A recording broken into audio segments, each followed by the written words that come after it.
3 दिन तक मुसलसल मुलाकातें, मुशावरत और नंबर्स पूरे होने के दावे करने के बाद आज भी हुकूमत मुजव्विज़ा आईनी तरामीम कौमी असम्बली या सेनेट में पेश नहीं कर सकी, मगर अभी तक इरादा रखती है, क्योंकि फिर खबर सामने आई कि तरामीम के मामले को गैर मुय्यना मुद्दत तक के लिए मौखर कर दिया गया है, मगर मामला अभी तक ज़ेर गौर है। साथ ही मुलाकातों और मुशावरत का सिलसिला जारी है, मगर मौलाना फजलुर रहमान हुकूमत से मजीद वक्त मांग रहे हैं। आज कौमी असम्बली का इजलास गैर मुय्यना मुद्दत तक मुलतवी होने के बाद पहले बिलावल भुट्टो जरदारी की वफ्द के साथ वज़ीर आज़म शहबाज शरीफ से मुलाकात हुई और फिर बिलावल भुट्टो जरदारी वफ्द के साथ मौलाना फजलुर रहमान के घर पहुंचे। इससे पहले आज JUI के रहनुमा सेनेटर कामरान मुर्जा ने कहा कि मुजव्विज़ा आईनी तरामीम में बहुत सी खतरनाक चीज़ें थी जिन्हें JUI ने काटा है, अभी भी हमारे तहफ़्फ़ुज़ात हैं। लेकिन इससे पहले आज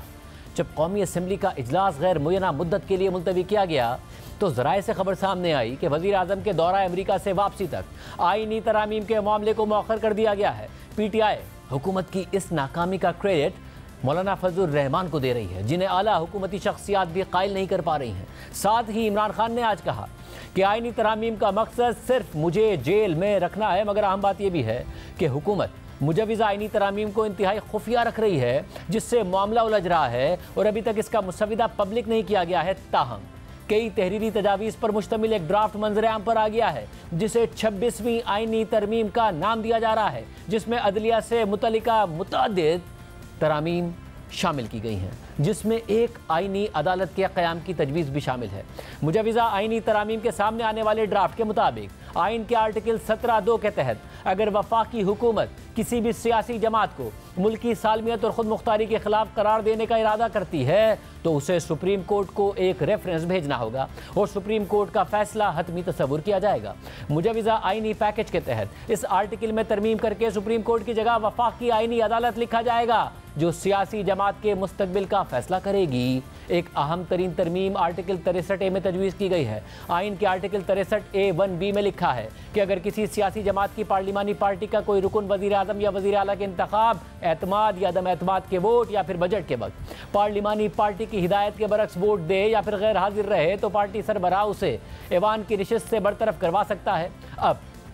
इस आर्टिकल में तरमीम तजवीज़ करके वोट देने के साथ उसे गिने जाने की शर्त भी लगा दी गई है, यानी कोई रुकन सिर्फ उसी वक्त बरतरफ हो सकेगा जब उसका वोट गिना भी जाए। आर्टिकल 63A(4) मुनहरिफ रुकन की ऐवान से बरतरफी से मुताल्लिक है और उसमें तरमीम तजवीज़ करके एक वजाहत शामिल की गई है, जिसमें लिखा है कि मुनहरिफ रुकन का वोट गिना जाएगा चाहे इस बारे में सुप्रीम कोर्ट और हाई कोर्ट समेत किसी भी अदालत का कोई भी फैसला आ चुका हो। आर्टिकल 63A(5) में लिखा है कि मुनहरिफ रुकन को डी-सीट करने के इलेक्शन कमीशन के फैसले के खिलाफ सुप्रीम कोर्ट में 30 दिन के अंदर अपील की जा सकेगी, जो 90 दिन में फैसला सुनाएगी। इस शिक में तरमीम तजवीज़ करके सुप्रीम कोर्ट की जगह वफाकी आईनी अदालत लिखा गया है, जो इस अपील को सुनकर फैसला करेगी। आइन का आर्टिकल 175A आला अदलिया में जजिस के तकर्रुर से मुताल्लिक है। इसमें तरमीम तजवीज़ करते हुए जहाँ वफाकी आईनी अदालत में भी जजिस के तकर्रुर की बात की गई है, तो वहीं ये भी लिखा गया है कि जुडिशल कमीशन, वफाकी आईनी अदालत, supreme court, high courts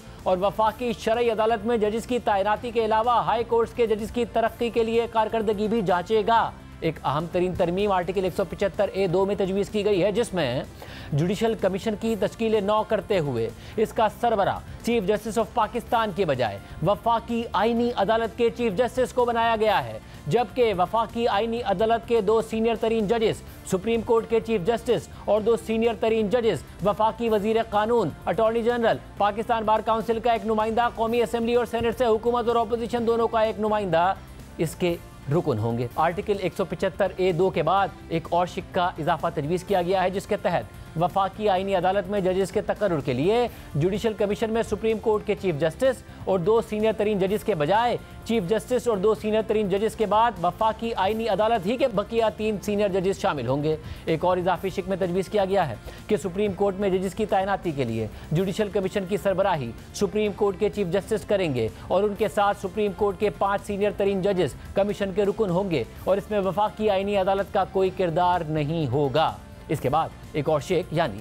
175A(2)(c) का इजाफा तजवीज़ किया गया है, जिसके तहत वफाकी आईनी अदालत का चीफ जस्टिस कौमी असम्बली की एक कमेटी की सिफारिश पर वफाकी आईनी अदालत के 3 सीनियर तरीन जजेस में से मुकर्रर किया जाएगा। कौमी असम्बली की कमेटी एक नाम वज़ीर आज़म को भेजेगी, जो उस नाम को सदर मुमलिकत को भेजेंगे। और एक अहम तरीन तजवीज़ इस शिक में यह दी गई है कि वफाकी आईनी अदालत के पहले चीफ जस्टिस का तकर्रुर सदर मुमलिकत वज़ीर आज़म की सिफारिश पर करेंगे और जजेस का तकर्रुर वफाकी आईनी अदालत के चीफ जस्टिस की मुशावरत से करेंगे। इस आर्टिकल के तहत बनने वाली कौमी असम्बली की कमेटी स्पीकर तश्कील देंगे, जो 8 अरकान पर मुश्तमिल होगी और हर पार्लिमानी पार्टी को नुमाइंदगी देने की कोशिश की जाएगी। ये कमेटी वफाकी आईनी अदालत की चीफ जस्टिस की रिटायरमेंट से 7 दिन पहले अक्सरियत की बुनियाद पर नया नाम भेजेगी। कमेटी अरकान की तादाद पूरी ना होने या किसी रुकन की गैर हाजिरी की वजह से कमेटी के फैसले पर कोई सवाल नहीं उठाया जाएगा और ना ही उसे ख़त्म किया जाएगा। इस कमेटी की कार्रवाई इन कैमरा होगी और इस पर आर्टिकल 68 का इतलाक नहीं होगा,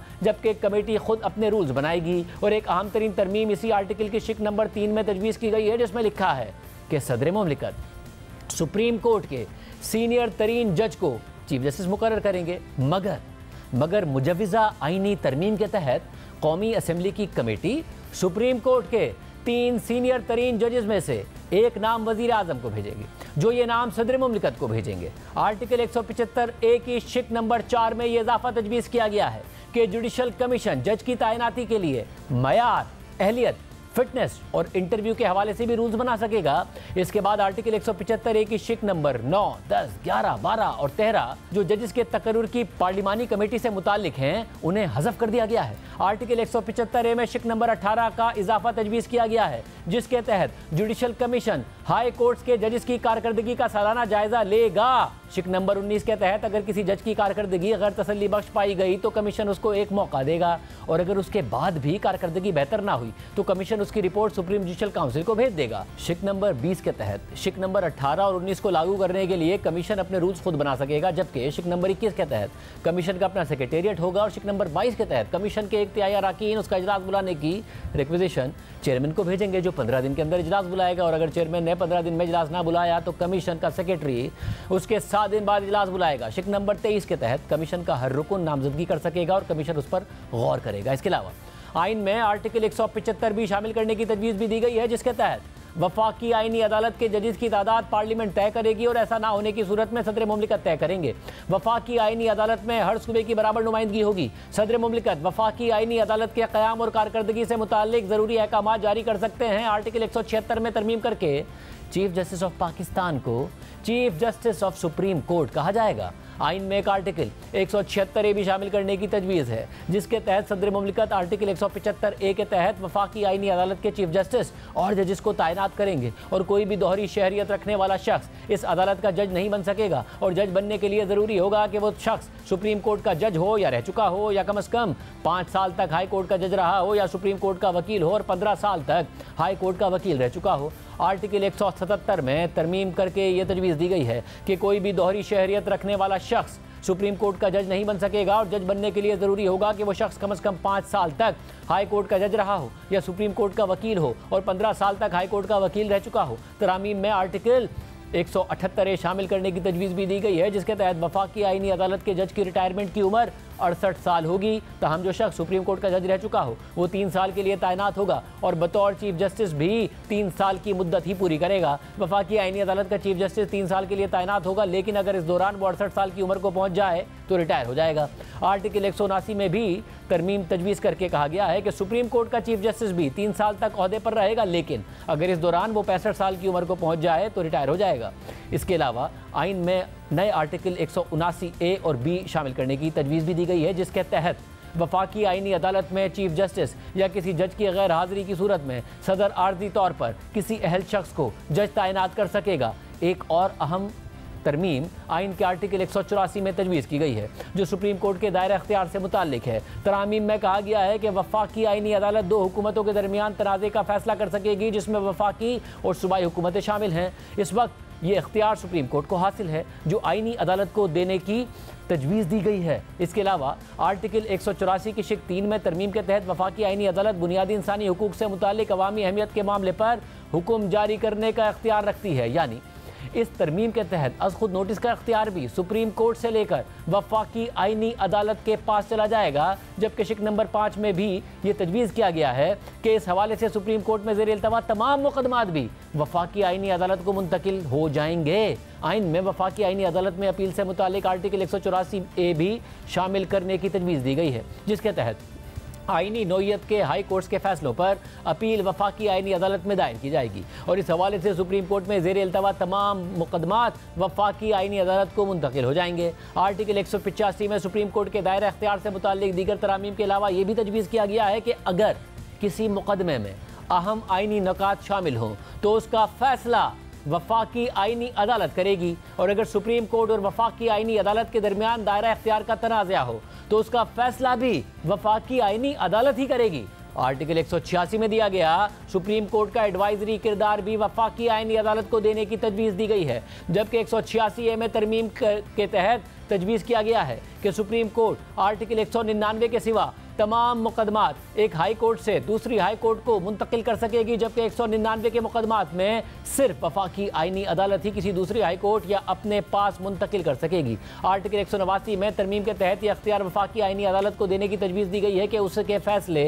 सुप्रीम कोर्ट समेत तमाम अदालतों पर बाइंडिंग होंगे, जबकि सुप्रीम कोर्ट के फैसले वफाकी आईनी अदालत के सिवा तमाम अदालतों पर बाइंडिंग होंगे। जबकि एक और तरमीम के तहत हाई कोर्ट्स के अहकामात से मुसल्लह अफवाज से मुताल्लिक शहरियों के साथ साथ कौमी सलामती से मुताल्लिक कानून के तहत काम करने वालों को भी इस्तिस्ना दिया गया है। आर्टिकल 200 में तरमीम के तहत हाई कोर्ट्स के जजेस को ट्रांसफर करते वक्त उनकी मर्जी शामिल करने की शर्त खत्म करने की तजवीज़ देते हुए कहा गया है कि सदर जुडिशल कमीशन की सिफारिश पर किसी जज को ट्रांसफर कर सकते हैं और वो जज उस हाई कोर्ट का चीफ जस्टिस नहीं बन सकता जहाँ उसे ट्रांसफर किया गया हो। और एक और अहम तरमीम आर्टिकल 209 में तजवीज़ की गई है जो सुप्रीम जुडिशल काउंसिल से मुताल्लिक है। इस वक्त काउंसिल के सरबराह चीफ जस्टिस ऑफ पाकिस्तान हैं और उनके बाद सुप्रीम कोर्ट के 2 सीनियर तरीन जजेस और हाई कोर्ट्स के 2 सीनियर तरीन चीफ जस्टिस काउंसिल के रुकन हैं, मगर तरमीम के तहत सुप्रीम जुडिशल काउंसिल की सरबराही वफाकी आईनी अदालत के चीफ जस्टिस को देने और सुप्रीम कोर्ट के बजाय वफाकी आईनी अदालत के सीनियर जजेस को रुकन बनाने की तजवीज़ दी गई है, जबकि सुप्रीम कोर्ट और 2 हाई कोर्ट्स के सीनियर चीफ जस्टिस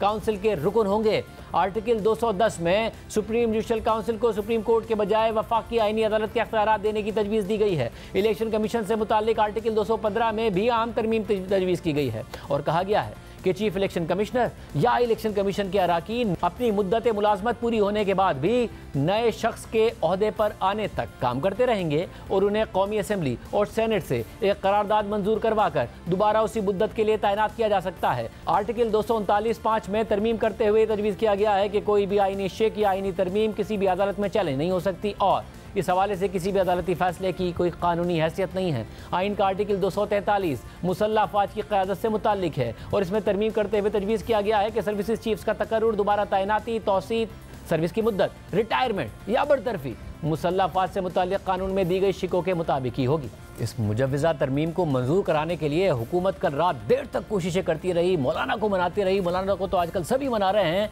मगर क्या अभी भी ये कोशिशें जारी हैं? क्योंकि बिलावल भुट्टो ज़रदारी साहब आज पहले वज़ीर आज़म से फिर मिले, फिर मौलाना से मिले।